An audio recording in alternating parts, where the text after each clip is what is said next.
With hospital staffers and equipment drastically reduced due to the COVID-19 outbreak, the Health Department now designates exclusive COVID-19 hospitals. The President, in a speech aired way past midnight, urges local government units to abide by guidelines set by the national government. But the city of Marikina is one step ahead. They have set up their own molecular laboratory for COVID testing, the first LGU to do so. COVID-19 cases in the country now tally 230 with 13 new infections. The Philippines also adds one more fatality to its latest count. Meanwhile, Italy is now officially the deadliest center of the pandemic, with fatalities now breaching that of China's. And forget about alcohol or toilet paper. The Dutch want to stock up on something to keep them chill and calm amid the lockdown.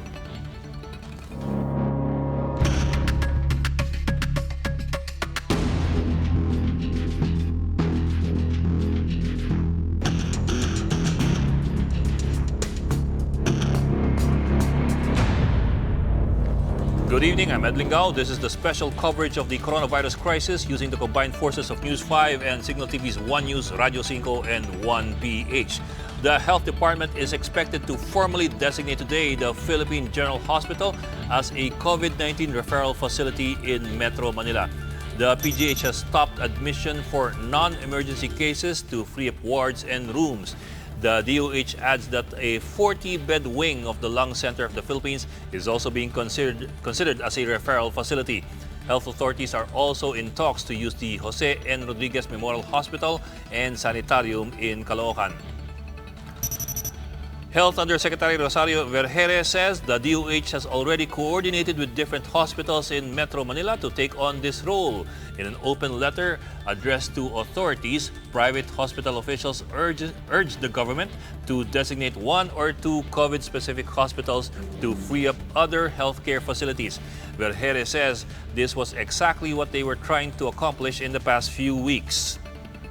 Dati pa naman yan na nandiyan, na pinag-iisipan at tinitignan kung ano ang pwedeng mga ospital na maaari nating gawing very specific for COVID para nga maiwasan na ang mix ng mga pasyente natin sa loob, magkaroon tayo ng kakayanang tugunan ang mga pangangailangan ng COVID-19 patients natin in a more organized manner.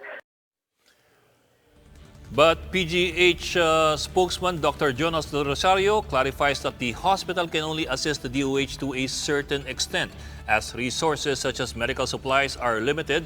And aside from that, the PGH, which caters to a large number of poor people, may have problems transferring its patients to another facility. Meron po kami mga ilalaan na mga beds o kwarto i-allocate po para sa mga COVID-19 patients. Hopefully po ay makapag-allocate kami conservatively ng mga 150 beds sa aming ward. Maybe kasama na po yung mga 30 beds sa ICU. The medical city in Pasig is backing the health department's move to designate hospitals which will exclusively handle COVID-19 cases. In our newscast earlier, TMC President and CEO Eugenio Jose Ramos said that their resources and medical supplies such as personal protective equipment or PPEs and surgical masks are running short. Given the current trend, Ramos says the hospital's resources may only last for 2 weeks. Ramos also says they are now short on personnel, with almost 200 medical staff who were exposed to COVID-19 patients already under quarantine. Some doctors, he says, are even in intensive care units. About 3 days ago, we had 191. 191 na doctors and nurses na quarantine, no? And then they have to stay for 14 days. Opo. Kung wala silang symptoms, okay na, there's no need for testing. But we will have to wait. We have to wait. Ang protocol ng WHO, you have to wait for 14 days. So you can imagine na dagdag ng dagdag yan, exponential yan. Meanwhile, Asian Hospital and Medical Center says they are now handling 6 COVID-positive patients. 3 are in critical condition, while the other 3 are recovering. The hospital sources its medical supplies and PPEs from the government, private suppliers, and from Metro Pacific Corporation. AHMC assures the public that they are advised to scale down exposure to doctors and other medical staff. They remain ready to immediately respond to any urgent patient in need. Imagine mo kung makadako pala isang pasyente, nurse ka, ay di ibig sabihin 14 days ka nawala. Opo. Hindi sustainable talaga yan kahit saan dako ng mundo. The Health Department is ramping up efforts to make more COVID-19 testing centers available in the country as it confirms additional cases and deaths due to the virus. For the details, Greg Gregorio is joining us live. Greg, may mapapabilis na nga ba ang COVID-19 testing sa ating bansa?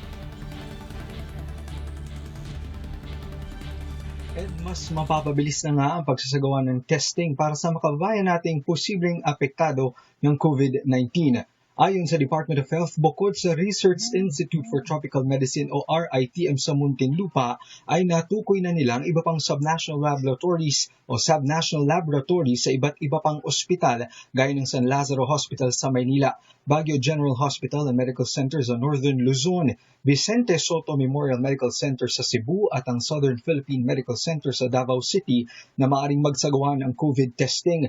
May kakayahan daw ang mga ito na magproseso ng 50 hanggang sa 300 COVID-19 tests kada araw. At maliban pa sa 5 testing sites na ito, isinasagawa na mga nauukol na pagkilos para makapagsagawa na rin ng testing sa Western Visayas Medical Center at Bicol Public Health Laboratory. Ipaniliwanag naman ni DOH OIC Undersecretary Maria Rosario Vergere na hindi daw maaring payagang magsagawa ng COVID-19 testing ang lahat ng ospital na mayroong laboratorio. Tanging sa mga molecular biology laboratories lang daw ito maaring isagawa dahil delikado raw ang handling ng specimen para matukoy kung positibo nga ito sa COVID-19. Sa ngayon, naniniwala ang DOH na malaking tulong na ang pagkakaroon ng 5 subnational laboratories para mapabilis ang testing. Dagdag pa ng ahensya, hindi pa posible sa ngayon ang mass testing dahil sa limitadong resources. Ang mass testing daw na isinasagawa na ng ilang mga bansa ay hindi pa rin napapatunayang epektibo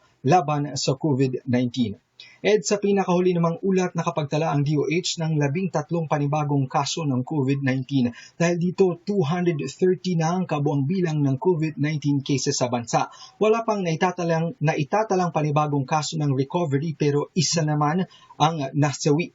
Siya ay si PH124, isang 65-year-old na Pinoy mula Quezon City. Mayroon siyang history of travel sa Singapore. Nagpositibo siya sa COVID-19 noong March 15 at nasawi matapos ang 2 araw nitong Martes, March 17. Si PH124 ang ika-18 kaso ng COVID-19 mortality sa bansa sa ngayon. Ed? Greg, meron ba tayong idea kung ilan na ngayon ang testing kits na nasa bansa? Kasi may mga nagdatingan na at may mga parating pa rin na testing kits eh, di ba? The last we heard was we had 2,500 testing kits if I remember correctly, and that was 2 weeks ago. Yes, Ed, ang sabi ng DOH sa ngayon meron tayong 2,500 testing kits na dumating nga mula sa China at sa South Korea. Pero kanina binanggit din ni OIC Undersecretary Vergere na inaasahan natin ang pagdating ng higit sa 100,000 testing kits sa mga susunod na araw o linggo mula pa rin yan sa South Korea at China at sa ilan pang donors. Ed? Maraming salamat, Greg Gregorio. And now let's look at the COVID-19 situation in the country via this tracker created by the Health Department. We can see here that the cases are still concentrated in Metro Manila, yung malaki pong tuldok doon. We now have 230 COVID-19 cases in the country. There are now 30 COVID-19 patients at the Medical City in Ortigas, yun po pinakamarami, and followed by the RITM, the Research Institute for Tropical Medicine with 29, St. Luke's Quezon City with 24, St. Luke's Global City with 19, and yung pang-5 po is Santa Ana Hospital with 15 and Makati Medical Center with 13, followed by Cardinal Santos Medical Center with 12.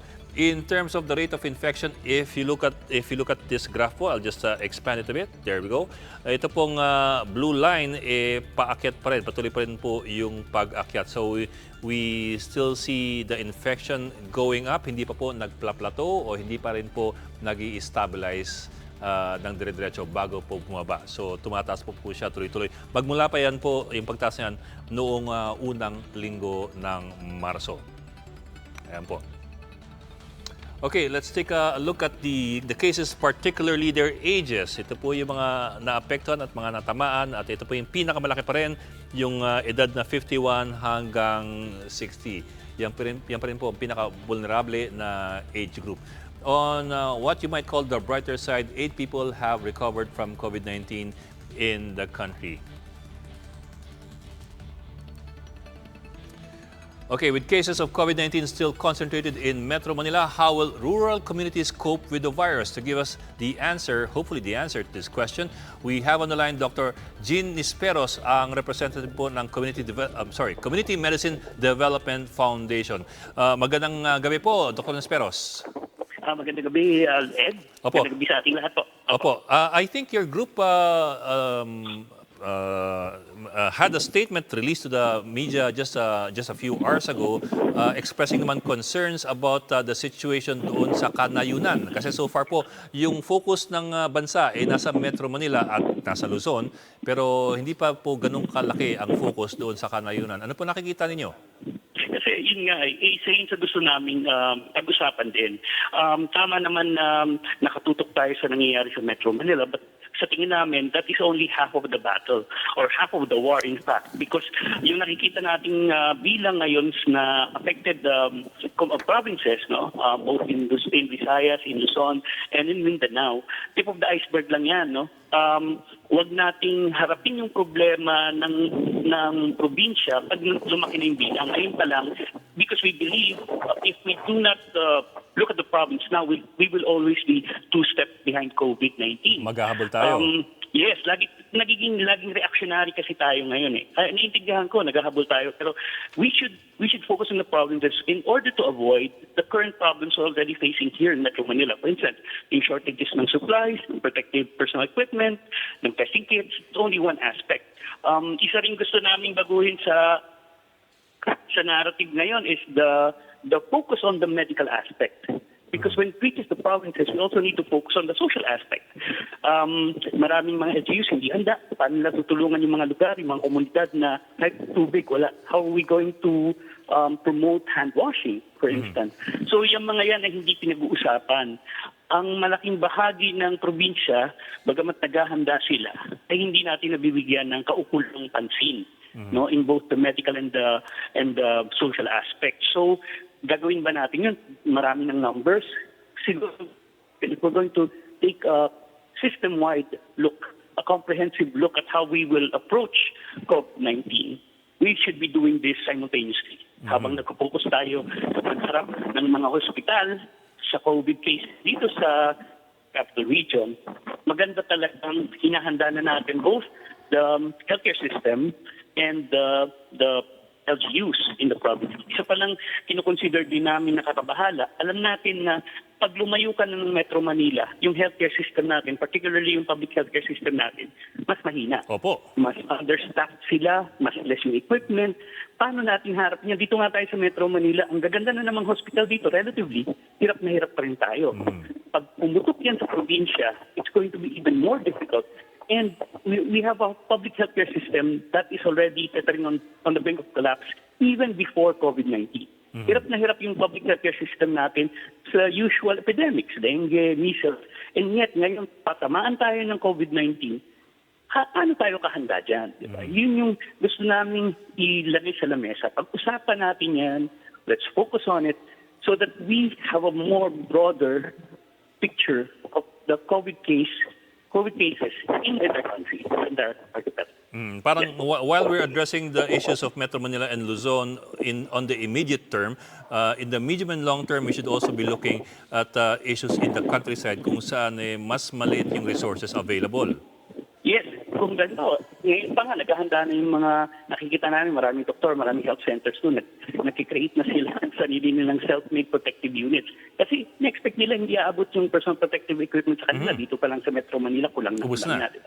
So, paano yun? Paano natin binibigyan ng isang kumpas yan? Paano natin, how are we looking at the poor municipalities, the poor provinces? Now, if you're looking naman at hospitals, karamihan ng government-run hospitals ay nasa major regional sectors. For instance, sa Northern Mindanao, nasa Cagayan de Oro yan. Sa Davao, nasa Davao City yan. Ang lalayo niyan. Like Metro Manila, na they're more relatively closer. We're talking about fewer hospitals that can cater to COVID cases, that have the facilities and the knowledge to address COVID cases. So, ang laki ng kailangan nating tignan paglabas natin sa Metro Manila. Tapos So po, yan ang nakikita namin hindi pa masyadong pinag-usapan, hindi pinaghahandaan. At the primary level, at the community level, hindi pa tagos na tagos yung paghahanda natin sa usapin ng COVID-19. And at the same time po, I suppose the LGUs have to be really alert kasi for all you know, baka mamaya mayroong mga clusters of COVID infections that are already growing in certain areas na hindi nila nalalaman. Definitely. Kaya nga medyo agree din kami dun sa call ng testing. Kasi pag hindi mo talaga tinest, hindi mo alam yung clustering, hindi mo alam kung asan yung mga kaso, di ba? Mahirap talagang mag-address ng issue nang hindi mo nakikita yung kung nasaan dapat. Ayun, maraming salamat po. Dr. Jean Nisperos, representative ng Community Medicine Health Foundation, Community Medicine Development Foundation. Maraming salamat, Dr. Nisperos. Meralco is deferring the conduct of meter reading and delivery of bills to households amid the Luzon-wide enhanced community quarantine. The company says billing will be estimated based on the customer's average consumption for the past 3 months. Meralco notes that the difference will be reflected on the next bill and corresponding charges will be adjusted. The Energy Department is calling on the power sector or power sector corporations to defer payments of obligations and dues. In a memorandum, Energy Secretary Alfonso Cusi says the extension should last for 30 days after the conclusion of the enhanced community quarantine across Luzon. And as the Bureau of Immigration temporarily suspends several transactions in its Luzon offices, foreigners whose visas will expire during the quarantine period will be allowed to file their applications for extension with penalties as long as they apply 30 days before the lifting of the quarantine. Let's now check the latest post on COVID-19 in the country via Crowd Tango. Sa News 5 and Partners po, nangunguna overperforming yung post ng The Philippine Star. Coming from Connie Reyes, showing her appreciation to all the people who helped her son, Pasig City Mayor Vico Soto, in the battle against COVID-19 in the city. It's a quote card from the Philippine Star. Connie Reyes saying, "Thank you so much to all the men and women who tirelessly work alongside Vico. Bilib ako sa inyo." And going down, also from the Philippine Star, a 24-year-old woman and her partner had both tested positive before the delivery on Wednesday, but the first test on the baby, and delivered ng bata, came back negative for COVID-19. The first test ng bata came back negative for COVID-19. From News 5, good news. Sumaludo ang mga sundalo bago na maalam sa mga health workers sa Wuhan, China na nauuwi ng Yunnan Province. Patuloy kasi ang paggaling at paglabas sa ospital ng mga kumpirmadong kaso ng COVID-19 sa bansa. Okay, and still from the Philippine Star, all SM employees will receive their regularly scheduled salaries during the ECQ period without deductions made against their vacation and sick leaves. From Philippine politicians, yung overperforming po as of 4 hours ago is a video post by Speaker Alan Peter Cayetano in front of the Taguig City Hall. Unfortunately, wala po tayong speaker dito para marinig siya. Also from VP Roberto naman, 6 hours ago, it's a photo post of mga dumating na testing kits and extraction kits for COVID-19 na ipapamahagi sa mga ospital. And moving down from Friends of Vice President Leni Robredo 6 hours ago, okay, it's a hashtag Protect Mayor Vico. Again, from Alan Peter Cayetano from 4 hours ago, another video message. From Philippine government and politicians, from DepEd Philippines, transmutation templates for schools without fourth quarter exams. In support of DepEd Memorandum 42, the DepEd is providing grading and transmutation templates for schools unable to administer the fourth quarter exams due to suspensions. And PTV4 from 3 hours ago, Centro Balita, paganda ng family food packs ng DSWD, puspusa na. Distribution ng food packs gagawing house to house. And one more from Mayor Oscar Malapitan, at the moment, Zapote Road, North Caloocan. Yan po galing kay Caloocan Mayor Oscar Malapitan. From NGOs, medyo malayo na. Greenpeace Philippines, COVID-19 World Response is showing that rapid it's putol eh. And disruption of business as usual is possible. We must respond to climate change like we are responding to COVID-19. Okay. At para po sa kabataan, huwag balewalain ang banta ng COVID-19. Lumalabas kasi sa mga pag-aaral sa Amerika at sa Europa na maging ang tinatawag na younger population ay vulnerable din po sa coronavirus. Panood natin ang quick take mula po sa Bloomberg.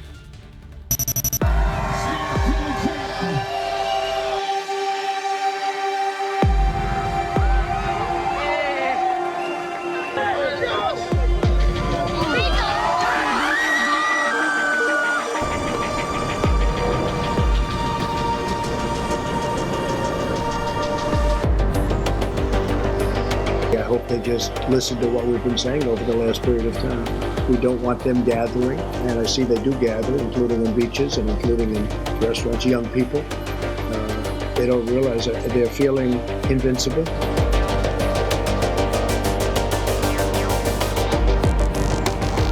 However, what you might inadvertently do, and I know you don't want to do that, you don't want to put your loved ones at risk, particularly the ones who are elderly and the ones who have compromised conditions.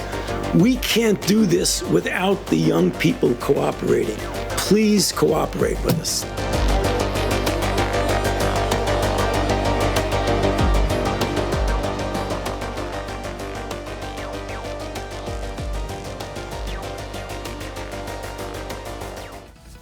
We will go for a quick break, but when we come back, the Chief Executive is calling on local government units to move as one with the national government.